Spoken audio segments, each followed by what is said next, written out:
The case for reparations for white males. For 58 years, white males have been victims of blatant and systematic discrimination.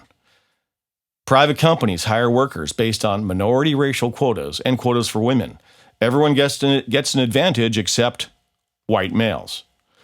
The government has contracting rules which favor minority-owned businesses and female-owned businesses. Who gets left out? White males.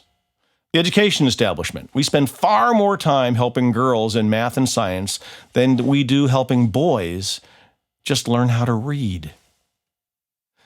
Liberals lied when they passed the Civil Rights Act of 1964.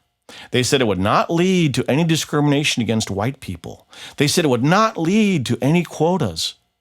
Hubert Humphrey actually held up a paper copy of the bill, the 1964 Civil Rights Act, and he said, if this law ever leads to racial quotas, I will eat it. My suggestion to any conservatives who live in the Minneapolis area is to go to Lakewood Cemetery, where Hubert Humphrey is buried, and serve up a copy of the 1964 Civil Rights Act on a plate with some dinnerware and see if the ghost of Hubert Humphrey has the guts to come out and eat it. Liberals claim, aren't black people suffering at the hands of law enforcement? That's what the BLM movement says. No.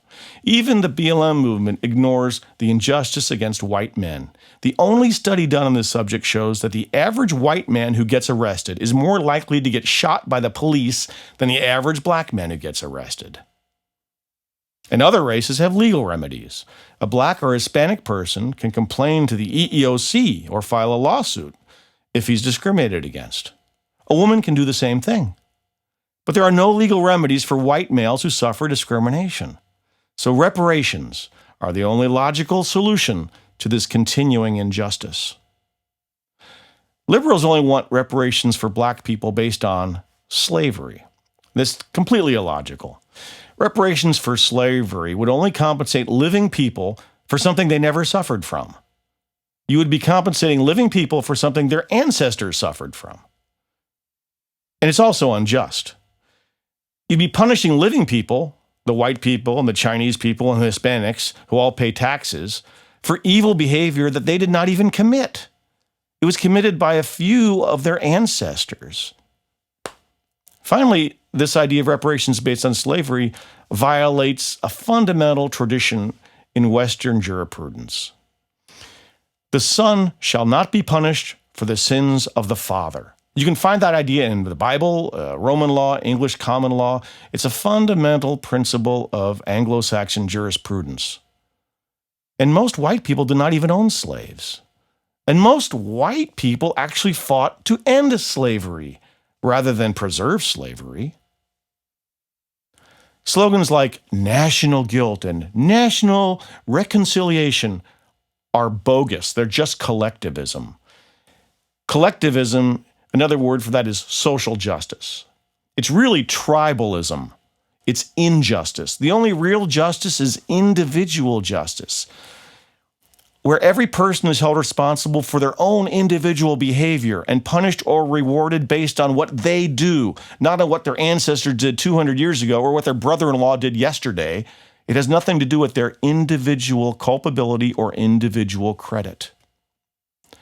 Reparations, if they're done at all, should be done the same way we did it for Japanese Americans. The Japanese Americans were put into prison camps during World War II, and they were innocent of any crime. That was unjust. To compensate them, the government paid reparations, but only to the Japanese people who were actually put into the camps, not to their descendants, not to their children or grandchildren or great-grandchildren. If a Japanese person who was interred died before Congress approved the reparations payment, his children got nothing. That's how we should treat slavery, because the actual victims of slavery are all dead, then their descendants should not get paid a dime. If you find me one living person who was enslaved in America, hand that man reparations. In conclusion, reparations for the descendants of slaves is illogical, unjust, and collectivist. Reparations for white men is logical, just, and is needed to compensate them for the continuous discrimination which we suffer from even today. The case for reparations for white men is airtight.